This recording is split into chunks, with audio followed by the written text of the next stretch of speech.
missed you guys. So happy to be back with you guys. All right, let's get straight to it. This is a very, very serious topic I want to dive into. So I'm sure you guys have seen it, have heard it, what's been going on in the news with our young black men with these gangs from Chicago to Inglewood to damn near in your very front yard at this point. You understand? So guys, I'm not sure if you've seen the clip on the Facebook Live where the upcoming rapper, his name was Indian Red. He was a part of the Inglewood gang family. He was shot live on Facebook, okay? And that's what I want to talk about today. It's like that's the new thing now. It's like getting shot used to be, okay guys, we have beef with these people down here. We're going to formulate a plan. We're going to get together a crew. We're going to go there in the midst of the night.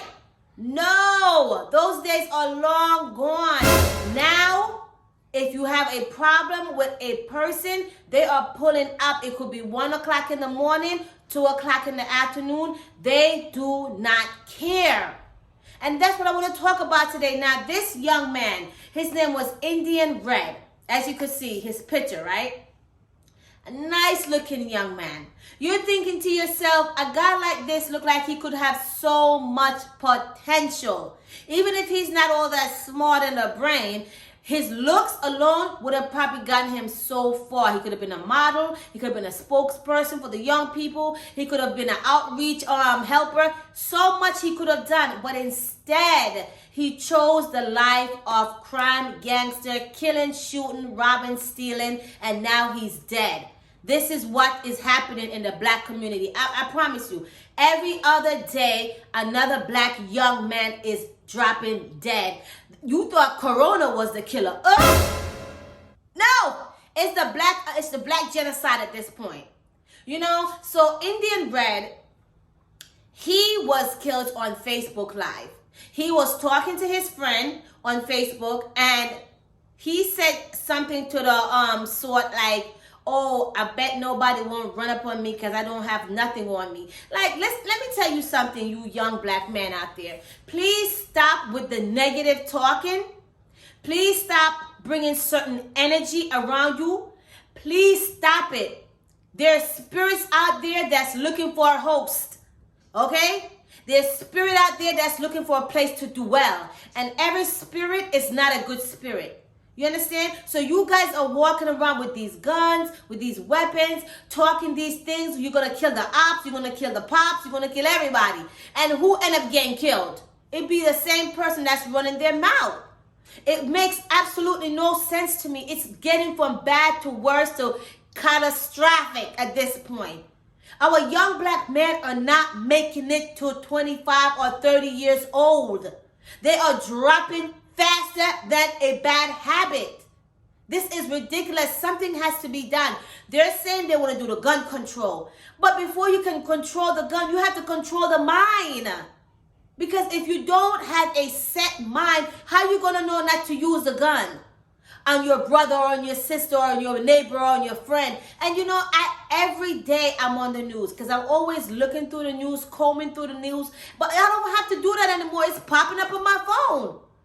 Another one just got shot again. Well, near the jail, Sylvester was shot as many as 64 times and pronounced dead at Mount Sinai. A 60-year-old woman who was with him was shot in the knee and taken to Stroger.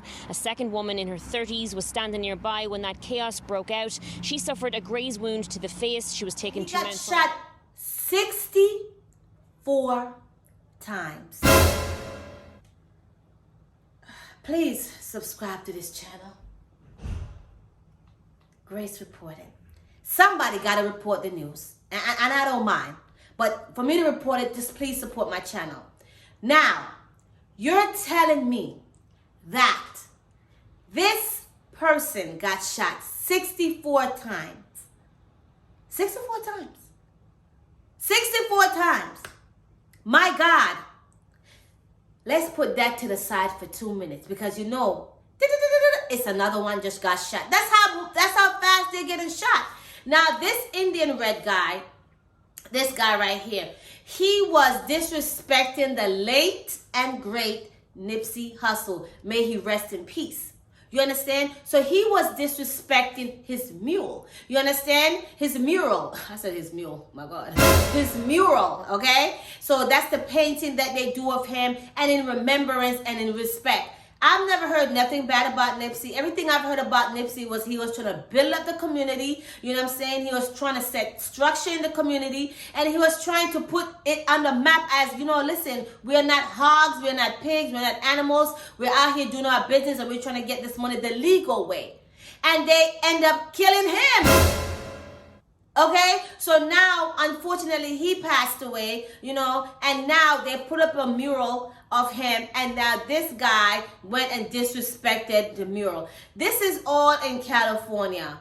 Everyone knows in California, those guys, the blood, the Crips, the green, the white, the blue, you guys do not play down there. I'm afraid to even be talking about you. I come in peace, okay? So it's just a mess. It's sad. It's horrific. My heart, as a mother, my heart goes out to the mother. But then you think back, this is a 21-year-old child. This is a child. 21-year-old is still, to me, is as a little boy. You understand? Now, where was the parents? Not really where was the parents, because I think it was like in the middle of the day he got shot. But what I'm trying to say is, why is he in a gang?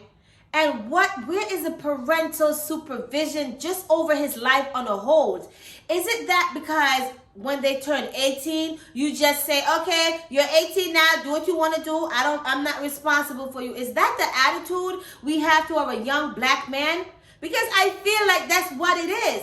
Just the other day again, another young black man got shot. And this was 12 o'clock. Minutes ago, we now know this was just a 16-year-old boy who was shot to death in the back of the cab here, where you see investigators this morning. So I'm not understanding, where are the parents for these young black teenage young adult men?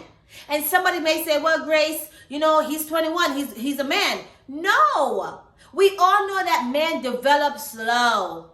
Okay, so we know 21 is equivalent to maybe 15, the most. So he still needs guidance.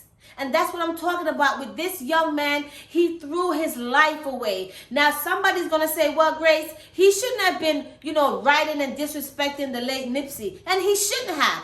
He's absolutely wrong for doing that. Absolutely. I mean, how would you feel if you put a mural up of your late loved one, and then somebody come and just scratch and write and disrespect it? You would be livid. But would you be livid to the point where you want to go out and take somebody's life?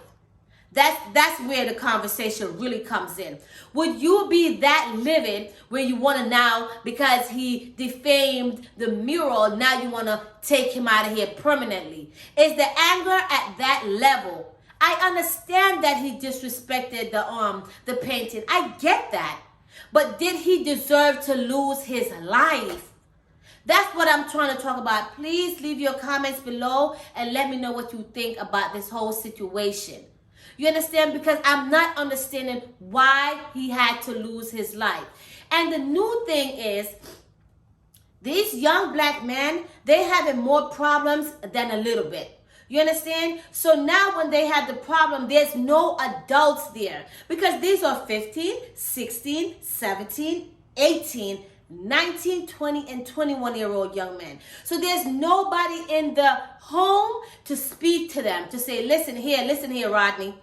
I know you got a problem with John and them down the block, but you're going to stay here and I'm going to try to figure out what's going on. So there's nobody there to represent these young men. So what do? They take it upon themselves and they go out there thinking they know how to solve a situation. The situation end up solving them. That's what's happening. These young men are not making it to 30 years old. Dead at 25, dead at 24, dead at 16.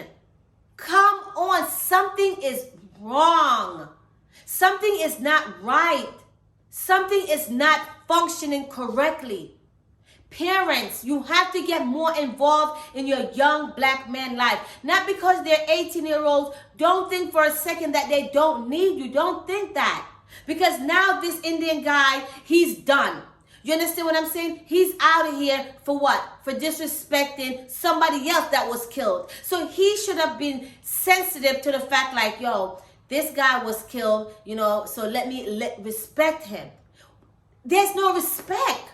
And that's the main problem with these young people coming up. The respect is gone.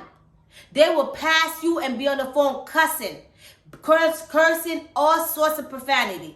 You know, when I was growing up, I couldn't even say the word damn, because then that would be deemed as disrespect. I'd be like, dag, yo, that's crazy, right? You couldn't even say the whole full world.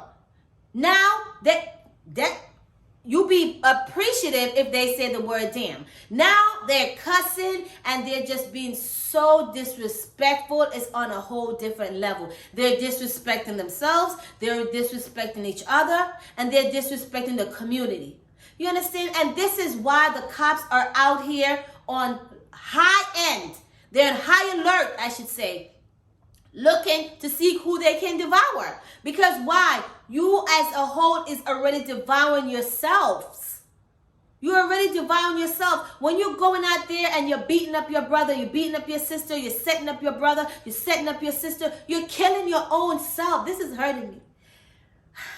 You're killing your own self. You really, really are. When you go around and you're on the street, oh, there go the ops across the street. Let me go get him. You're killing yourself. You're killing your generation. We as a black people came from so far back. We are always the butt of every joke. You understand? Oh, the blacks this, the blacks that, the blacks are stupid, the blacks are delayed, the blacks are, it's always something negative about the blacks. And now they have something more to add on to that layer about the blacks. The blacks are killing themselves. The cops don't even have to do it anymore. Remember at one time the cops were the one who was killing off the blacks? No, don't you see they're chilling and reading the magazines and smoking? Because now what's going on? The blacks are killing each other, especially the young black man. That's who I'm specifically talking about. I'm talking about the young black man. What is going on? Why is there so much hate amongst you guys? What is going on? Everyone else is hating on the blacks. Why are the blacks hating on each other? Why? I'm so confused about that. I hope this young man can rest in peace. Oh my God. Because you could tell he died in anguish. When he was on the live, he was talking to his friend. His friend actually watched everything happen. So, you know, he is semi-traumatized. Or I'm not even sure. Maybe this is something he's probably used to. I'm not sure. But I'm thinking he's traumatized to see your friend die in front of you. You know, and at such a horrible, horrible state. Can you imagine you're in your car and you're just talking to your friend and now here comes gunshots out of nowhere like raindrops. You know, and it's just horrible. Young black man, what is going on? What is the problem? Why is there so much turmoil in the community? Why is there so much killing amongst each other? Why? Can you please comment somebody? Do you know somebody who's in a gang? Do you know somebody who was killed? Do you know somebody who's in a situation right now that it's not looking too good for them? Just comment so we could have an open dialogue. You understand what I'm saying? Because right now, this is about to be the black genocide within the black community. That's the crazy part. That's the sad part too. That's very sad. Very, very sad. Because it's one thing when you have the oppressor that's oppressing you, and then you could talk about that. But the oppressor is not doing that no more. You can't blame the white man no more. No, I'm not saying you can't blame him to an extent, but you can't blame him all the way no more. You can't do that. Now you got to blame your own. And that's where it's sad. Because instead of us pulling together as a unit, we are pulling apart. And we are destroying each other and destroying people around us. Because now you have this other situation where these people was going to a funeral. They were going to a funeral. Somebody's already dead. They're going to show their respect. And what happened? Take a look at this little video. This is what happened.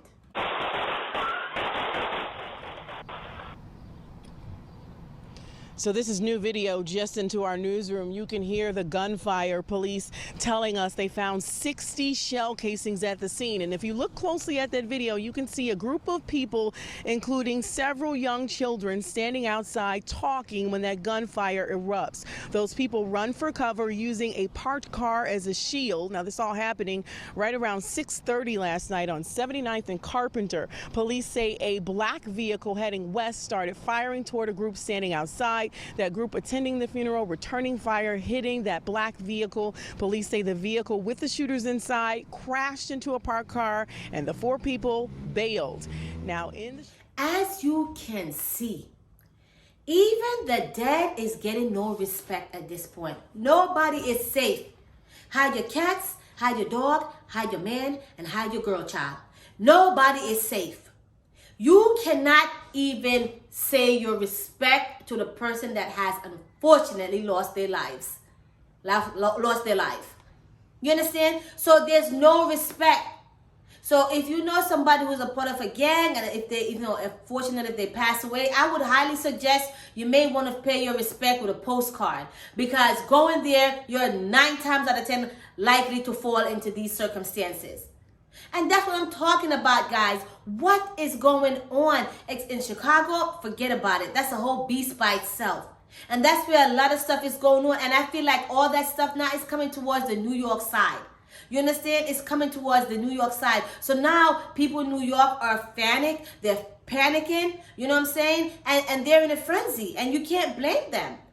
Because to live in New York now is like you have to make sure you get a licensed gun and a bulletproof vest. At this point, the very dog is going to have to get a bulletproof vest. Little chow going to have to get a bulletproof vest. You understand? Because not everything is up for grabs. Guys, let's have a new plan.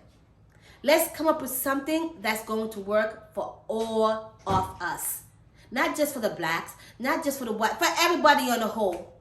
You saw what just happened the other day. They then killed the Haitian president.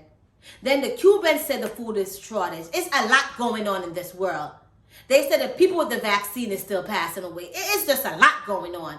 We're going to have to come together as a community and try to figure this out. I'm not sure what's happening, but I know what's not happening. Unity. I want to thank you guys so much for listening